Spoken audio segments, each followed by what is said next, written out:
Hello hello hello hello hello hello hello hello.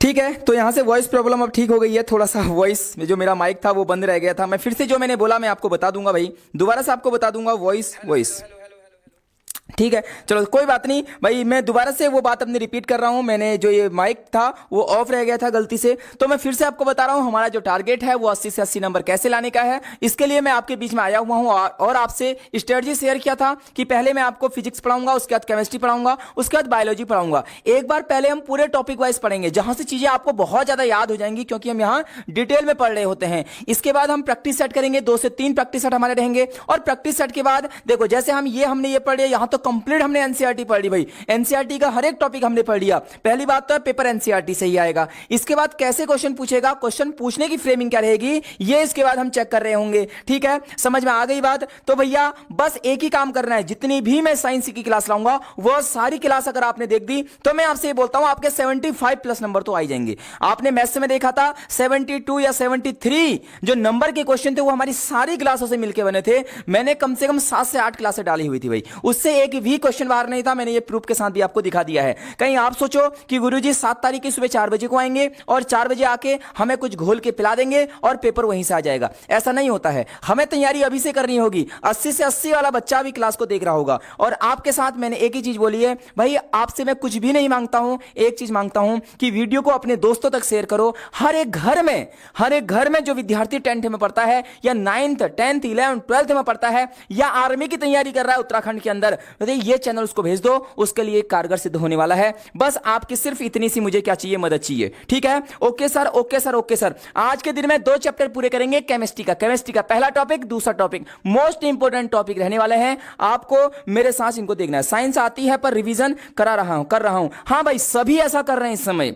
Mostly बच्चे जो topper बच्चे होते हैं उन्होंने सब कुछ पढ़ा है, बस उनको चाहिए कि कोई हमें आए 1 घंटे के अंदर 2 चैप्टर पढ़ा दे, हमें वन शॉट कोई करा दे, ऐसा ही तो इस समय चाहिए। और मैं आपके लिए ऐसा ही काम कर रहा हूं। हम आपकी आवाज सुनने के लिए तरस गए थे। ऐसा ना कहो, हम तो रोज आपके साथ आते हैं। गुड इवनिंग सर, हिमांशु बोल रहे हैं। गुड इवनिंग, बहुत बेहतरीन, बहुत बेहतरीन। ओके है ना, तो ठीक है। क्या आप लोग मेरे साथ तैयार हो भाई? ये जो 81 लोग देख रहे हैं इनको भैया अगर 80 से 80 नंबर चाहिए, शेयर कर दो अपने सारे ग्रुपों में, अपने दोस्तों को बुला लो भैया। अगर एक जना 5 लोगों को भी शेयर करेगा, 8 पंजे 40, 405 लोग यहां पर हो जाएंगे। अभी 80 लोग देख रहे हैं, 400 लोग यहां पर आ जाएंगे, मेरे साथ जुड़ जाएंगे। और मैंने आपसे बोला था भैया जितने लोग यहां लाइव रहते हैं उतनी जान यहां से निकलती है। अब ये आपके हाथ में है कि आप शेयर करना चाहते हैं या नहीं करना चाहते हैं। आइए स्टार्ट करते हैं केमिस्ट्री के इस चैप्टर को।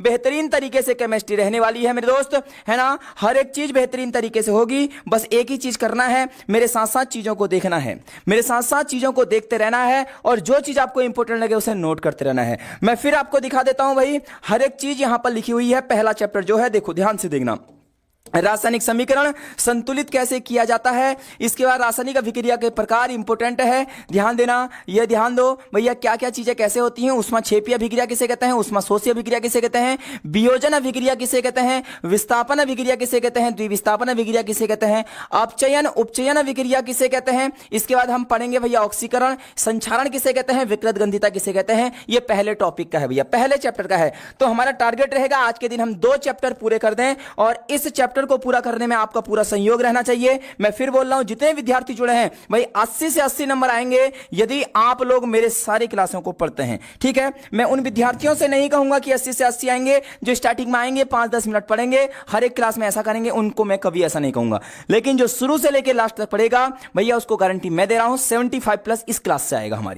हमारी जो क्लासें चल रही हैं इनसे आएगा, जैसे मैथ्स में हमने करके दिखा दिया है। सर इंग्लिश में पढ़ा दो भैया, इंग्लिश में भी सब कुछ लिख रखा है, ध्यान देना। इंग्लिश और हिंदी बोथ लैंग्वेज में लिखा गया है भाई। जहां पर मुझे जरूरत पड़ेगी, जहां पर लगेगा कि हाँ बताना चाहिए सर आवाज नहीं आ रही है, आवाज क्लियर है, आवाज क्लियर है भैया, किसी को कोई दिक्कत नहीं है। आइए स्टार्ट करते हैं आज की इस क्लास को। ठीक है, तो आप लोग जुड़े रहेंगे शुरू से लेकर अंत तक। आपका एक ही टारगेट है भैया, रासायनिक अभिक्रियाएं कहते किसे हैं। सबसे पहला ही चैप्टर का नाम है रासायनिक अभिक्रिया। आखिर ये रसायन है क्या भैया, केमिकल रिएक्शन आखिर होती क्या है। रासायनिक अभिक्रियाएं वो अभिक्रियाएं हैं जिसके द्वारा 2 या 2 से अधिक पदार्थ एक दूसरे को अलग अलग गुणों के साथ नए पदार्थ बनाने के लिए अभिक्रिया करते हैं। भैया केमिकल, जो केमिकल रिएक्शन है क्या, बोल रहा है दो सब्सटेंस हमारे पास हैं भैया, क्या है? A chemical reaction is reaction in which two or more substances react with each other to form new substances with different properties. मेरे पास था, ध्यान देना, मेरे पास आलू था, मेरे पास क्या था? आलू था।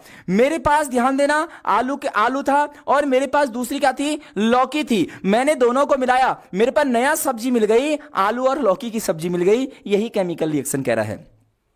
भैया कोई दो चीज हैं जिनकी दोनों की प्रॉपर्टी अलग अलग है। मैंने क्या बोला? ध्यान देना, केमिकल रिएक्शन आखिर है क्या? दो कोई भी मेरे पास सब्सटेंस है, कोई दो अदर चीजें हैं जिनकी प्रॉपर्टी अलग अलग है भाई, उन दोनों को मैंने मिलाया और कोई नया चीज बन गया, तो उसे ही हम क्या बोलते हैं? केमिकल रिएक्शन कहते हैं। वही चीज लिखा गया है। रासायनिक अभिक्रिया का निर्धारण निम्नलिखित परिवर्तन से किया जाता है। A chemical reaction is determined by the following change. अवस्था में परिवर्तन, चेंज इन स्टेट। भैया हो सकता है अवस्था में चेंज हो सकता है रंग में परिवर्तन, चेंज इन कलर, हो सकता है कलर ही चेंज हो गया हो। भैया गैस का निकास उत्सर्जन, हो सकता है जो हमारी गैस है उसका इमिशन हो रहा हो, है ना, गैस वहां से प्रोड्यूस हो रही हो। तापमान में परिवर्तन, हो सकता है जो टेम्परेचर है उसमें क्या हो रहा हो? चेंज हो रहा हो। तो इन सारे कारणों से भैया जो रासायनिक परिवर्तन है वो क्या होगी? हमने लिख रखा रासायनिक अभिक्रिया निर्धारित निम्न परिवर्तनों से किया जाता है। ये सारी चीजें अगर हो रही है तो हम बता सकते हैं कि ये केमिकल प्रोसेस है। ठीक है, तो भैया रासायनिक समीकरण हम कहते किसे हैं? अभी हमने पढ़ा कि रासायनिक अभिक्रिया किसे कहते हैं, अब हम पढ़ेंगे रासायनिक समीकरण किसे कहते हैं। ध्यान से देखना, है ना, बहुत इंपॉर्टेंट क्लास आपके लिए है मेरे दोस्त, है ना, बहुत इंपॉर्टेंट क्लास है।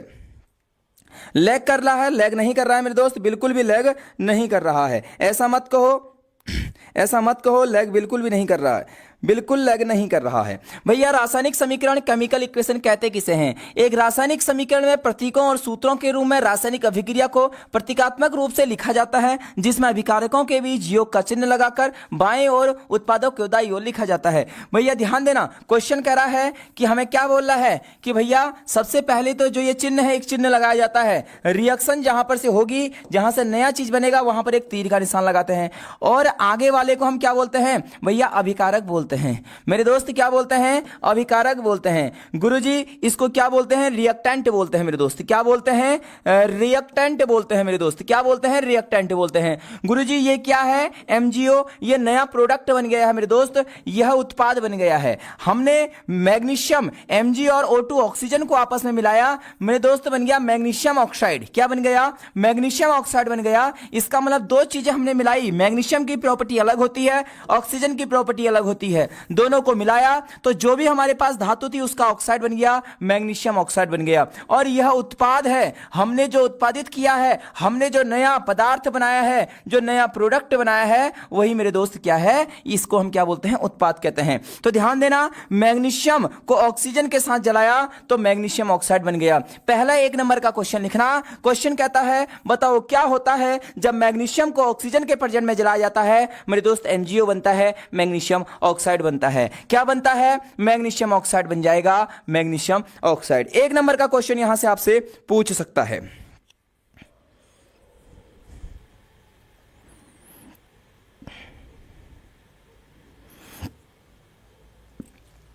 जल्दी से करो भैया, जल्दी से करो। मैग्नीशियम को क्या लिख रखा है?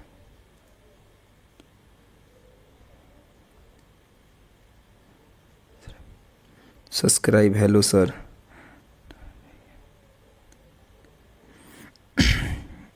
मैग्नीशियम ऑक्साइड, मैग्नीशियम ऑक्साइड, बहुत बेहतरीन, मैग्नीशियम ऑक्साइड बनता है। ठीक है, चलूंगा आगे की ओर। अब ध्यान देना भैया, रासायनिक समीकरण संतुलित करना, ये मोस्ट इंपोर्टेंट है भाई। ठीक है, रासायनिक समीकरणों को संतुलित करना, तो है ना बैलेंस्ड केमिकल इक्वेशन। रासायनिक समीकरण से रासायनिक अभिक्रिया के संतुलन होने का पता चलता है। एक संतुलित रासायनिक समीकरण में किसी भी रासायनिक अभिक्रिया के उत्पाद तत्वों के परमाणुओं की संख्या अभिकारक तत्वों के परमाणुओं की संख्या के बराबर होती है। अब ध्यान देना, मैं कुछ आपको यहां पर इक्वेशनों को सॉल्व करना सिखा रहा हूं, यहीं पर आपको सिखा दूंगा। सबसे पहले बच्चों में एक डाउट रहता है, गुरुजी हमें सॉल्व कैसे करना है। देखो, एक तो क्या होता है, अगर आएगा क्वेश्चन 1 नंबर में, भैया यदि हम Zn का H2SO4 से रिएक्शन करते हैं तो ZnSO4 बनता है। ZnSO4 और हाइड्रोजन गैस क्या होती है मेरे दोस्त? बाहर निकलती है। देखो मेरे दोस्त, यदि आएगा 1 नंबर में क्वेश्चन तो आप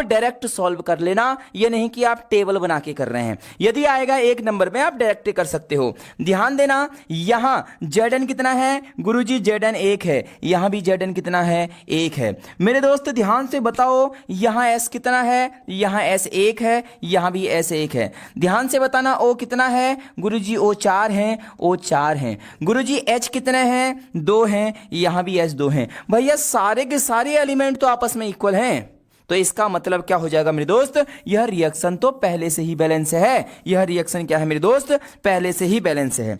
अब ध्यान देना, यदि मैं आपसे बोलूं एक रिएक्शन लिख रहा हूं कि यदि आप Fe है ना, Fe की रिएक्शन H2 से कर दो, भैया यदि लोहे की रिएक्शन हाइड्रोजन से कर दो, तो आपको पता है कि भैया है ना, हाइड्रोजन से नहीं होगी, पानी से बनाने पर भैया यह क्या बन जाता है, जंक बन जाता है। FeO, भैया ये क्या लिख रखा है यहाँ पर, गलत लिख रखा है ना, यहाँ पर क्या लिख दिया है, गलत लिख दिया है। Fe3O4, ये 3 नीचे होना चाहिए था ना, ये वाला जो 3 है ना ये नीचे होना चाहिए था भाई, ये बराबर में नहीं आता, ये लिखने का तरीका देख लेना। Fe3O4 बनता है ना, क्योंकि तो यहां से बन जाएगा Fe3O4, Fe3O4 बनता है मेरे दोस्त, और हाइड्रोजन गैस बाहर निकल जाती है, इस बात का याद रखना। अब ध्यान से देखना मैं क्या बोल रहा हूं मेरे दोस्त, यहां Fe कितना है गुरुजी, Fe 1 है, और मेरे दोस्त यहां Fe कितना है गुरुजी, यहां Fe तो 3 है।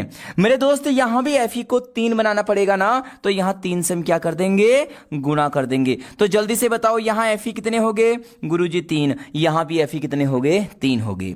मेरे दोस्त ध्यान से देखना, यहां O कितने हैं गुरुजी, यहां O तो 4 है, और यहां O कितना है मेरे दोस्त, 1 है, तो इस 1 को 4 बनाना है। अब ये नहीं कि इस O के आगे से 4 लगा दो, भैया ये जो पूरा सबस्टेंस है, जो पूरा हमारा मॉलिक्यूल है, जो पूरा वाटर है, इसके आगे ही 4 लगाना पड़ेगा। तो जब आप ध्यान से देखोगे कि जो ये O है यह भी कितना हो गया है, 4 बन गया है, यहां भी 4 है।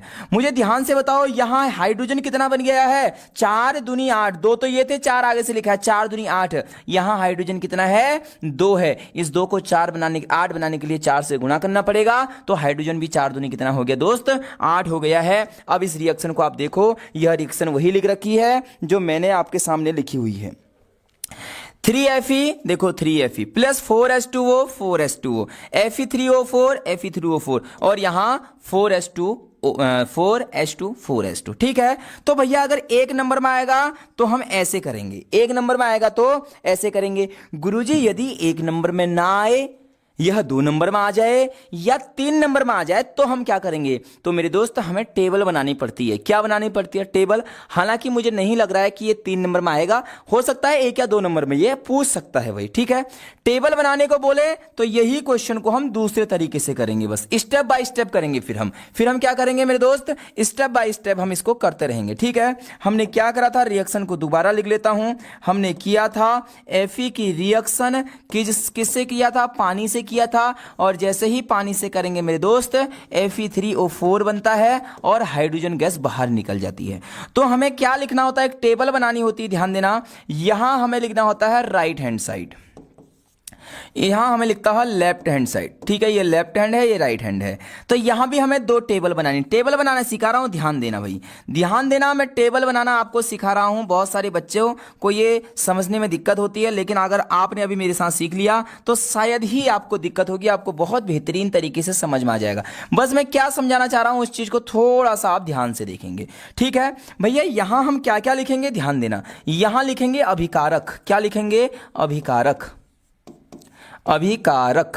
और यहां हम क्या लिखेंगे, उत्पाद, यहां क्या लिखेंगे, उत्पाद लिखेंगे, ठीक है। तो यहां भैया यहां तत्व कौन कौन से हैं बताओ, एक तो Fe है, और इसके बाद H है, और एक क्या है O। यहां भी इसी नंबर पर लिखेंगे, एक Fe है और एक H है और एक O है। तो सबसे पहले नॉर्मली F यहां कितना है, 1 है। यहां H कितने हैं मेरे दोस्त, 2 हैं। यहां O कितना है, 1 है। मेरे दोस्त यहां F कितने हैं, 3 है। O कितने हैं, यहां 4 है। H कितने हैं, यहां 2 है। तो सबसे पहले हम किसको बैलेंस करेंगे दोस्त, यहां Fe 3 है, यहां Fe 1 है। तो इस 1 को मुझे क्या बनाना है दोस्त, ध्यान देना, इस 1 को मुझे बनाना है 3, तो यहां 3 से गुणा कर दूंगा। किससे गुणा करूंगा, 3 से। तो लेकिन अगली लाइन में करूंगा, तो यहां 3 से गुणा करना, 3 से गुणा करने का मतलब यहां 3 से गुणा कर दिया, तो ये हो जाएगा 3Fe plus H2O arrow Fe3O4 और प्लस का H2। तो ध्यान देना, फिर से ऐसी सेम टेबल बनाएंगे। मैं दोबारा टेबल नहीं बना रहा हूं भाई, मैं सेम टेबल बनानी है, बस टेबल बनाना सिखा दिया, हमेशा ऐसे करेंगे। तो तीन चीजें हमारे पास है, FeHO है ना। तो बताओ मुझे यहाँ Fe कितना है 3, यहाँ H कितना है 2, मेरे दोस्त यहाँ O कितना है 1, है ना। लेफ्ट हैंड साइड में जल्दी से बता देंगे Fe कितने हैं गुरुजी, Fe 3 है मेरे दोस्त। दूसरे नंबर पर यहाँ H लिखा है, ध्यान देना H कितने हैं 2 हैं। तो यहाँ O कितने हो जाएंगे, O यहाँ 4 हैं गुरुजी। O 4 यहाँ है, यहाँ O 1 है। देखो हाइड्रोजन तो पहले से ही इक्वल है, कुछ करने की जरूरत है नहीं दोस्त, ध्यान देना। अब यहाँ ऑक्सीजन 4 हो गए, इस एक को 4 बनाना है, इस एक को क्या बनाना है 4 बनाना है। तो मुझे 4 से मल्टीप्लाई करना पड़ेगा, और 4 से मल्टीप्लाई किस वाले में करना पड़ेगा, O वाले में। O तो ये रहा, यहाँ 4 से मल्टीप्लाई करना पड़ेगा, यहां क्या करना पड़ेगा 4 से मल्टीप्लाई। मैं यहां पर लिख देता हूं रिएक्शन को, ध्यान देना। मैं इस लाइन को रब कर देता हूं, थोड़ा सा मुझे समय जरूर लगेगा, लेकिन आप रुक जाइए भाई, मैं आपको चीजें समझा रहा हूं, इंपॉर्टेंट चीजें समझा रहा हूं, ध्यान देना। मैं इसी रिएक्शन को कहां लिख रहा हूं, यहां पर लिख रहा हूं भैया। 3FeSe रहेगा प्लस का, मैंने बोला O वाले में 4 का मल्टीप्लाई करना है, तो 4 का मल्टीप्लाई कर दो, 4H2O हो जाएगा। एरो में ऐसे ही रहेगा, Fe3O4 प्लस का H2 रहेगा मेरे दोस्त।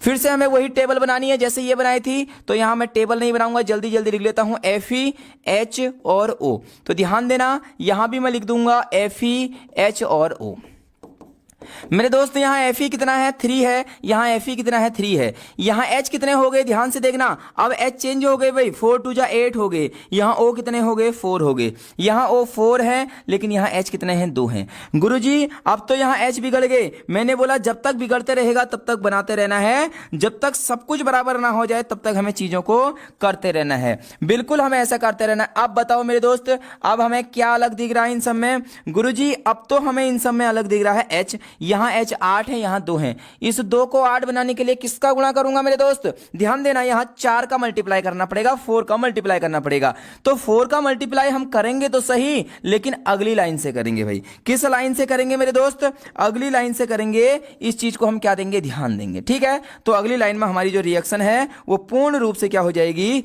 बैलेंस हो जाएगी, मुझे ऐसा लगता है। तो 3FeSe रहेगा, इसको नहीं बिगाड़ना है, जो हमने कर दिया है उसको चेंज बिल्कुल भी नहीं करना है। तो यहां हो जाएगा Fe3O4। तो इस 2 को भैया जो हाइड्रोजन है 2, इसको 8 बनाना था, तो 4 से मल्टीप्लाई कर दो, 4H2O। अब लास्ट बार क्या करोगे, एक टेबल बनाओगे, और टेबल बनाने के बाद सारे के सारे नंबर लिख दोगे मेरे दोस्त, ध्यान देना। तो यहां हमने क्या लिखा, Fe, यहां लिखा H, यहां लिखा O, यहां भी हमने लिखा Fe H और O। जल्दी बताओ Fe कितने 3 है ना भैया, H कितने हो गए 4 2 जा 8, O कितने हो गए मेरे दोस्त 4 हो गए, Fe कितना है 3 है, O कितने हैं मेरे दोस्त, O ध्यान देना, ओ मेरे दोस्त ध्यान देना भैया, 4 O यहाँ है और 4 यहाँ हो गए, देखो 4 ये हो गए, 4 ये हो गए, ठीक है। कुछ चेंज हो गया क्या, सॉरी यहाँ तो H2 था ना, ये H2O क्यों लिख दिया, ये तो H2 है ना, H2O कहाँ से लिख दिया भाई मैंने, H2 है, वो गलती से H2O लिख दिया था, वही तो मैं कहूँ ये H2O कहाँ से आ गया। तो ध्यान देना, तो इसका मतलब यहाँ से क्या हो गया, इसको ऐसे ही करो, ठीक है। Fe कितने हैं 3 हैं, तो O कितने हैं मेरे दोस्त 4 हैं, और H कितने हैं 4 2 जा 8। क्या बताओ सब बराबर हो गए, सब कुछ बराबर हो गया। यदि क्वेश्चन आएगा 3 नंबर में या 2 नंबर में आएगा तो भी ऐसे कर लेना भाई, 1 नंबर का आएगा सीधे आप कर सकते हो, कोई बड़ी टेंशन नहीं है। कोई मेरा ऐसा विद्यार्थी ऐसा है जिसको ये समझ में नहीं आ रही है, कोई ऐसा विद्यार्थी है जिसको ये समझ में ना आया हो, वह बोल सकता है, नहीं तो मैं चीजों को आगे बढ़ूं। ध्यान देना जल्दी से, ठीक है। हेलो सर मैथ्स, भैया मैथ्स में रोने का स्टिकर भेज रहे हैं, इसका मतलब ये वही विद्यार्थी हैं जिन्होंने मेरी 1 से 2 ही क्लास देखी थी। जिसने सारी क्लास देखी है उसके लिए कुछ कहने के लिए है ही नहीं भैया, वो तो बोल रहा है अभी भी एसएमएस आ रहे हैं, बहुत बेहतरीन क्वेश्चन पेपर हमारा गया। जिसने सारी क्लासें पढ़ी थी, 1 2 क्लास पढ़ के तुम सोचते हो कि मैं भगवान हूं और सुबह को आऊंगा तुम्हें सब कुछ बता दूंगा, भाई ऐसा नहीं है।